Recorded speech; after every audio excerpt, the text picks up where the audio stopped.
Mudassir to YouTube channel, जहाँ पे आप प्रोफेशनल हेयर कट स्टाइल के अलावा वो कुछ देखते सुनते और जानते हैं जो दूसरे यूट्यूबर्स या हेयर सलून मास्टर्स या बार्बर्स आपको नहीं बताते।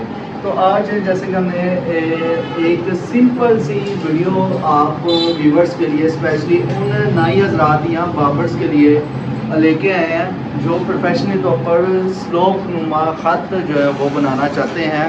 प्रोफेशनल जो ख़त होता है कुछ एल की शेप में भी होते हैं, कुछ गुदाई की शेप में भी होते हैं, कुछ स्लोप नुमा भी होते हैं।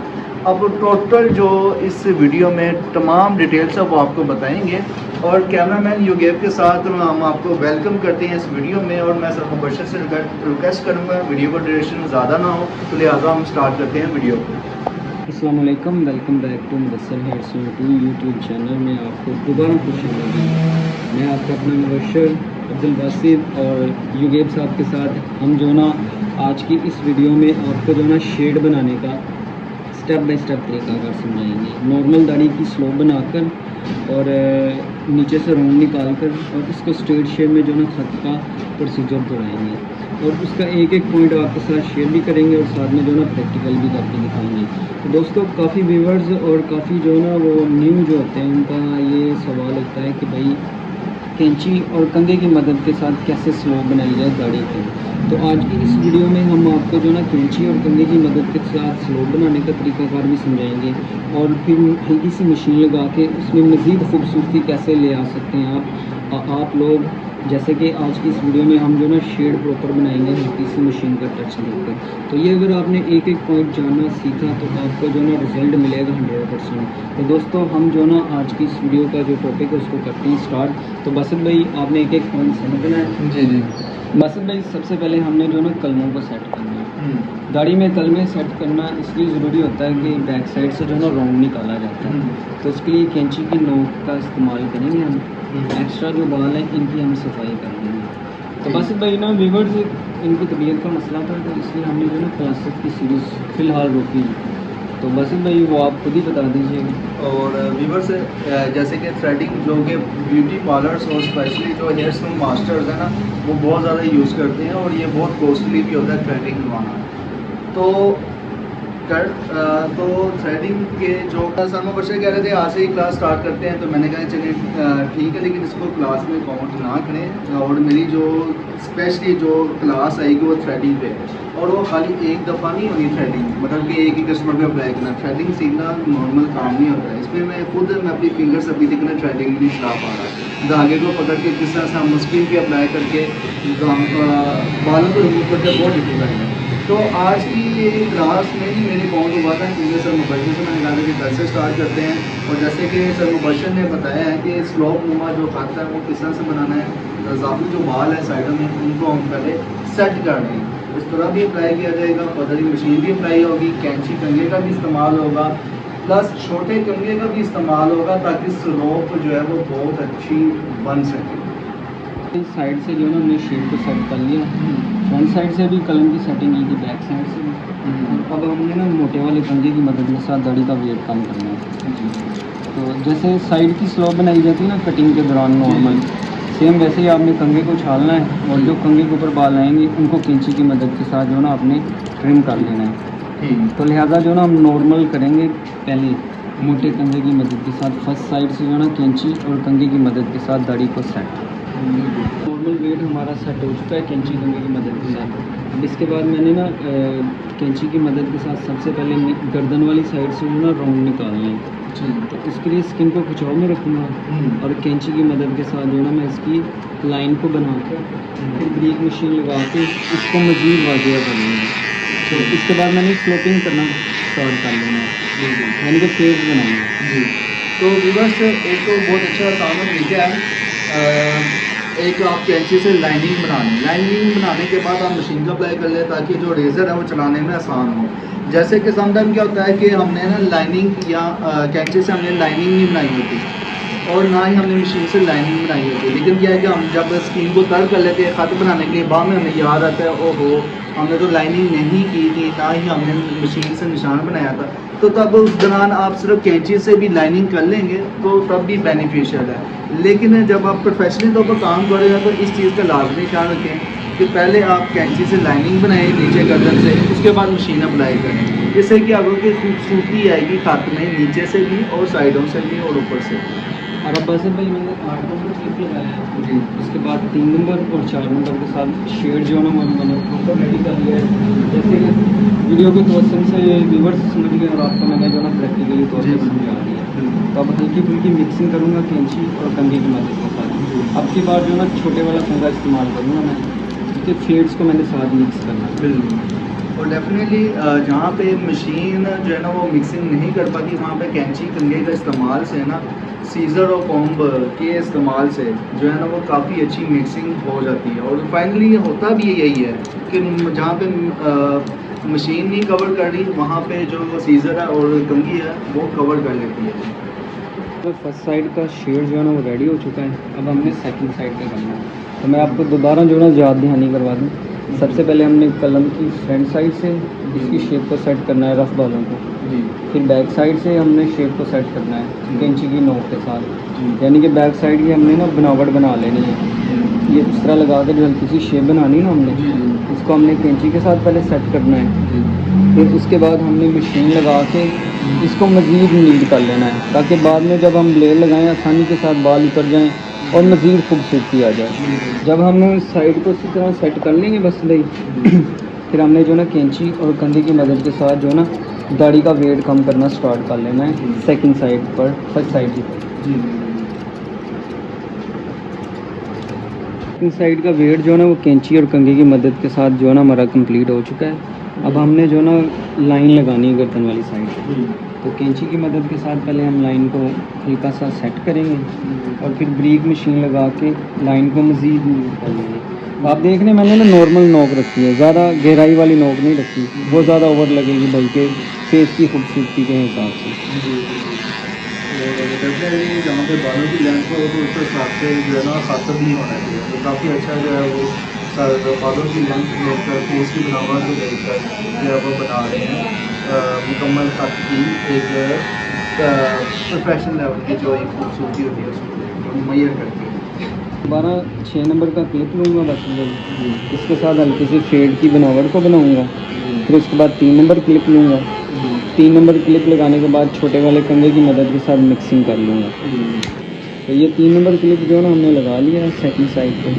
फर्स्ट साइड हमारी प्रॉपर नीड हो चुकी है और जब हम सेकंड साइड नीड कर लेंगे बस नहीं, तो सेंटर से हल्का सा जो है इसको ट्रिम कर लूँगा पहले जी। और उसके बाद हमने 4 नंबर लगाया। पहले 6 नंबर था बस भाई जैसे आपने जी। कहा, और उसके बाद 3 नंबर। 3 3 नंबर के बाद जो है ना हमने ब्रीक कंघे और कैंची की मदद के साथ फेड्स को साथ अच्छी तरह मिक्स कर लेना है। तो इसी के साथ हमारी दोनों साइडें जो है ना वो कंप्लीट हो चुकी हैं कैंची और कंघे की मदद के साथ जो है ना मिक्सिंग की।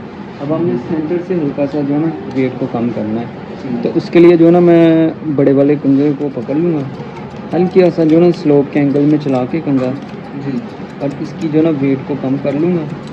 जब फर्स्ट साइड से वेट कम हो जाएगा हमारा, फिर सेकंड साइड से जब अच्छी तरह हम वेट कम कर लेंगे बस वही, तो फिर हमने जो खड़े खड़े बाल हैं इनको हमने सेट कर लेना है। तो जब सेंटर से ट्रिमिंग कर रहे हो तो आपने बस 2 चीज़ों का ध्यान रखना है, एक होंठ के ऊपर कैंची ना लगे और दूसरा मूंछों की जो लेंथ है ये जो ना आप इसको त्याग से चलाएं कैंची, ताकि जो ना गलती से ये वाले बाल ना कट जाए। तो उसके लिए आपने जो ना कैंची को कम खोलना है, आराम आराम से चलाकर जो ना कैंची के इस्तेमाल से जो ना अपने बालों को काटना है। तो सेंटर से टोटल ट्रिमिंग हो चुकी है। अब हमने हल्की सी मूंछों की सेटिंग करनी है। तो इसके लिए हम कंघी करके हल्का सा जो ना होंठ के ऊपर से बालों को काटेंगे फर्स्ट साइड, फिर इसी तरह हम जो ना सेकंड साइड से भी जो ना मूंछों को काटेंगे और लेंथ को जो ना नॉर्मल सा ट्रिम करना है हमने। तो इसके लिए बालों को पकड़ के ये जो हल्के फुल्के बड़े छोटे बाल हैं इनको हम ट्रिम कर लेंगे फर्स्ट साइड से। सेम टू सेम जो ना हम सेकंड साइड से भी इसी तरह ट्रिम कर लेंगे। तो इसी के साथ हमारी दाढ़ी की टोटल ट्रिमिंग सेट हो चुकी है। अब हमने सफाई वगैरह करके टॉवल वगैरह लगा के दाढ़ी को नरम करके ब्लेड चलाना। अब हम ना ख़त को नरम करेंगे। तो उसके लिए जो ना हमने सबसे पहले नीचे वाली ये यानी कि गर्दन वाली साइड से नरम करेंगे, फिर सेंटर से दाढ़ी की सेकंड साइड और फर्स्ट साइड। डेफिनेटली जहाँ पे हमने ब्लेड वगैरह इस्तेमाल करना था उसको कट करना तो इसके लिए पानी लगाएंगे और जेल की मदद के साथ नरम करेंगे। लेकिन आप उतनी देर जो ना ब्लेड शेव करने में ट्रिक बताएंगे बस। जी ठीक। तो तो ब्लेड चेंज करने का तरीकाकार बहुत सिंपल है। आप हर एक वीडियोस में वॉच आउट करते होंगे हमारी, और ये स्पेशली उन सैलून मास्टर्स के लिए है जो बिगिनर्स हैं, जिन्होंने अभी अभी स्टार्ट किया हुआ है, कटिंग का काम सीख रहे हैं मेरी तरह। तो अब ये देखें कि समटाइम जो है ना उस तरह जो टाइट होते हैं बहुत टाइट से बुनते हैं। अब जैसे ये उस तरह है ना, ये रेज़र बहुत टाइट हो है और ये इसको थोड़ा सा जोर लगा के खोलना पड़ता है। तो इसलिए इसकी एक वाली साइड को, फ्रंट वाली साइड को थोड़ा सा मैं ऊपर रखूँगा, ठीक है। और ऊपर रखने के बाद उसके बाद उसको मैं यहाँ पे एडजस्ट कर लूँगा। ये जो पिन है दोनों पिन पे मैंने ये बैठा दी है। उसके बाद अंगूठे की नाखून वाली साइड से इसको मैं इक्वल करूँगा, ठीक है। इक्वल करने के बाद और इस तरह बराबर कर लूँगा। तो ये आप इस तरह से लेवल लाजमी देख लिया करें। आप ये देख लें कि लेवल आप, तो ये जो एडजस्टमेंट जो है लेवल की ज़रूरी, आप इस तरह अंगूठे का बैक साइड का इस्तेमाल करके आप कर सकते हैं। आप फ्रंट का इस्तेमाल करेंगे तो लगने के चांसेस ज़्यादा होते हैं। जिससे पार्ट है इसका इस्तेमाल किया। बासिल भाई ने आपको ब्लेड चेंज करने के मतलब जो है ना इन्फॉर्मेशन से आगाह कर दी है।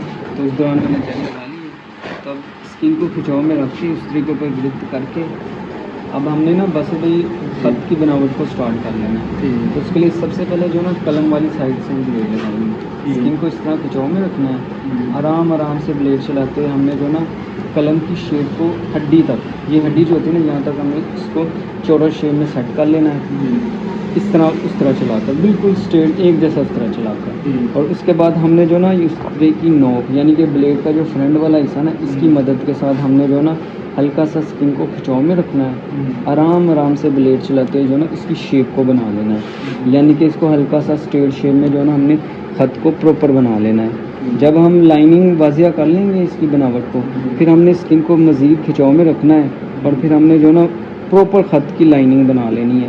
पहले जो ना हमने कलम से आगे की तरफ यानी कि ये हड्डी से इस पोर्शन तक इसकी शेप बनानी है। फिर प्रॉपर ख़त की जो ना एक साइड की हमने जो ना लाइनिंग को वाजिया कर लेना है। तो बस भाई ब्लेड आप जब भी चला रहे हो, चाहे मूँछों के ऊपर है, चाहे फेस के ऊपर है, चाहे आप शेविंग कर रहे हैं, चाहे आप कलमों वगैरह के ऊपर ब्लेड लगा रहे हैं, तो आपने स्किन को ज़्यादा से ज़्यादा खिंचाव में रखना है। तो हम हर वीडियो में यही, अब स्किन को खिंचाव में रख के ब्लेड चलाएंगे ना तो प्रॉपर ख़त भी बन जाएगा और कस्टमर को जो ना फील भी नहीं होगा कि मेरे फेस के ऊपर ब्लेड चल भी रहा है कि नहीं। अब इसी तरह हमने जो ना ये बैक साइड से बालों को साफ़ करना है। तो इसके लिए मैंने पहले पानी हल्का सा लगा लिया है, स्किन को खिंचाव में रख रहा हूँ। आराम आराम से उस तरह चलाते हुए जो ना ये बैक साइड पे जो हमने पहले लाइनिंग लगाई हुई है, इसको हमने वाजिया और नीट कर लेना है। तो हमारी जो ना फर्स्ट साइड भी नीट हो चुकी है, बैक साइड से जो ना प्रॉपर ब्लेड लग के सफाई हो चुकी है। अब हमने गर्दन की तरफ ब्लेड लगाना है। तो इसके लिए मैं जो ना दोबारा हल्का सा पानी लगाऊंगा, यानी कि इसको तर करूँगा। फिर भाई का फेस हल्का सा ऊपर करके स्किन को खिंचाव में रख के आराम आराम से ब्लेड चलाते हुए जो ना गर्दन की फर्स्ट साइड से ब्लेड चलाऊँगा। जब फर्स्ट साइड को प्रॉपर सेट कर लूँगा, यानी कि ब्लेड चलाकर बालों को साफ़ कर लूँगा, तो फिर मैंने सेंटर वाले पार्ट पे आना है। तो इसमें मैंने बस भाई जैसे कि आप देख रहे हैं स्किन को ज़्यादा से ज़्यादा खिंचाव में रख रहा हूँ और उस तरह को बिल्कुल स्किन के साथ रख के आराम आराम से ब्लेड चलाते हुए जो ना गर्दन से बालों की सफाई करता जा रहा हूँ। तो मैं दोबारा रिपीट कर देता हूँ कि स्किन को ज़्यादा से ज़्यादा खिंचाव में रखना है और उस तरह को आराम आराम से चलाते हुए आपने जो ना सफाई कर लेनी है। तो हमारी जो ना फर्स्ट साइड भी नीट हो गई है, गर्दन से भी ब्लेड लग चुका है। अब हमने सेकंड साइड पे ब्लेड लगाना है। बस नीट हो चुकी है जी। सेकंड साइड पे मैं क्या करूँगा, आप ज़रा रिपीट करें, ज़रा समझाएं मुझे कि आपने सेकंड साइड तो जैसे कि हमने फर्स्ट साइड में कंप्लीट की थी और सेकंड साइड में भी वही सेम प्रोसीजर होगा। इसमें हमने देखा है कि जैसे कि फ्रंट साइड के चेहरे वाली जो साइड है इसको ज़्यादा कंप्रेस करके खींच कर जो है और लेज़र चलाया जा रहा है। लेकिन सबसे पहले जो उस तरह की जो बिल्कुल फ्लैट उस तरह की ये जो शेप होती है, ये हमने इसकी कलम सेट की है, हड्डी वाला जो पार्ट है उसको कवर किया है। उसके बाद फिर हमने स्किन को नीचे वाले पार्ट के स्किन को कंप्रेस करके खींच कर जो है वो लेज़र चलाया, तो बिल्कुल लाइनिंग जो है वो वाजिया होना शुरू हो गया। और मूँछों की तरफ भी जब चलाया था, जाहिर सी बात है कि हमने स्किन को खींच कर, ठीक है, दोनों फिंगर्स का इस्तेमाल करके देखेंगे सर मुबशर ऑलमोस्ट जो है वो दोनों फिंगर्स या एक फिंगर्स जहाँ पे एक इस्तेमाल हो रही है वहाँ पे एक कर रहे हैं, जहाँ पे 2 फिंगर का इस्तेमाल हो रहा है तो वहाँ पे 2 खींच कर जो है वो प्रेस करके रेजर चलाना है। पे देखें कि यहाँ पे आप देख सकते हैं वाज़ेह तौर पर ये ऊपर वाले पार्ट को 4 फिंगर्स का इस्तेमाल करके। अब ज़ाहिर सी बात है कि इस वाले पार्ट को हम किस तरह से कवर करेंगे थोड़ा सा डिफिकल्ट है, कान है इसलिए बीच में, और इसलिए हम इसको इस तरह थोड़ा सा कंप्रेस करके हमने इसको भी कवर किया है कान वाले पार्ट को। नीचे भी हाँ सामने ब्रशिंग में वही सेम प्रोसीजर, एक ही प्रोसीजर था। स्किन को जितना खींचेंगे आप दोनों हाथों से खींच के अप्लाई करेंगे या एक हाथ से खींच के जिस तरह अप्लाई करेंगे तो वो ज़्यादा बेनिफिशियल होगा, कस्टमर को महसूस नहीं होगा कि रेजर चल रहा है। तो अब हमने ना सेंटर वाले पार्ट से सफाई करनी हाँ है। ये उसके मेन लिए- चीज़ होती है बिल्कुल। उसके लिए मैं भाई को ना हल्का सा यहाँ पे ना ज़ुबान रखूँगा। हम्म। ये इसलिए रखा जाता है बस भाई ताकि होंठ के ऊपर जो उस तरह की नोक ना लगे, बिल्कुल क्योंकि इन्होंने ज़ुबान रखी है तो हमें स्पेस मिल गई अच्छी खासी। तो इसमें स्किन को खिंचाएं, हल्का सा मज़ीद खिंचाव में रहेंगे और आराम आराम से ब्लेड चलाकर जो है ना सेंटर से हम सफाई कर लेंगे। तो ज़ुबान रखाने का यही मकसद होता है कि आसानी के साथ जो है ना सेंटर से गुलाई वगैरह और सफाई हो जाती है बालों की। फर्स्ट साइड से सेम टू सेम जो है ना हमने सेकंड साइड पे भी यही फार्मूला आजमाना है, यानी कि स्किन को खिंचाव में रखना है और उस तरह की नोक के साथ आराम आराम से ब्लेड चलाते हुए जो है ना हमने प्रॉपर जो है ना सफाई कर लेनी है। तो बस में ये चंद पॉइंट थे, उम्मीद करते हैं आप समझ गए होंगे। जैसे कि व्यूअर्स आप देखेंगे मैं बिगनर्स हूँ सर, वैसे मुझे मुखातिब करते हैं मुझे ट्रेनिंग के लिए। आप भी अगर सीख रहे हैं तो ज़ाहिर सी बात है कि आपको बहुत कुछ देखने को सुनने को मिलेगा, जानने को भी मिलेगा। अब यहाँ पे एक चीज़ वीक पॉइंट क्या होती है, अक्सर क्या होता है कि हम कस्टमर से ज़ुबान नहीं दे पाते इस वाली हिस्से में। तो क्या होता है कि जो बिगिनर्स होते हैं ना उनके लिए मसला क्या होता है कि वो यहाँ पे जब गुलाई या जो है चौड़ाई बना रहे होते हैं तो दाढ़ी में कट लग जाता है, मतलब कि दाढ़ी के इस वाले नीचे वाले पार्ट्स में ना रेजर चलाते हैं तो अक्सर ज़्यादा गैप आ जाता है। तो ये ज़बान रखने का मकसद यही होता है कि ताकि जो दाढ़ी वाला पार्ट है वो नीचे बैठ जाए और जो ये खाली जो पार्ट है ये ऊपर आ जाए, ठीक है, और ताकि इसको कवर इजीली किया जा सके। और देख भाई वीवर्स हमारी फर्स्ट साइड नीड होने के बाद की साइड से टोटली हमारी शेड होने के बाद की सेकंड साइड से हमारी फाइनल लुक। और अब आप बताएं व्यूअर्स को इसके मुतालिक पसंद है। लेकिन हमारा कस्टमर ऑलमोस्ट रेडी हो चुका है और ऐसी वीडियोस मज़ीद आते रहेंगी। लेकिन जाने से पहले मेरी रिक्वेस्ट है कि अगर आपने दरअसल हेयर सलून को यूट्यूब चैनल को सब्सक्राइब नहीं किया तो काइंडली दरअसल हेयर सलून को यूट्यूब चैनल को सब्सक्राइब कर दें, वीडियो को लाइक करें, दूसरे बार्बर्स या हेयर सलून मास्टर के साथ शेयर करें और कैमरामैन युगेब के साथ और सर मुबशिर के साथ मिलते हैं न्यू वीडियोस में। Till then thank you so much. अल्लाह हाफ़िज़। अल्लाह हाफ़िज़।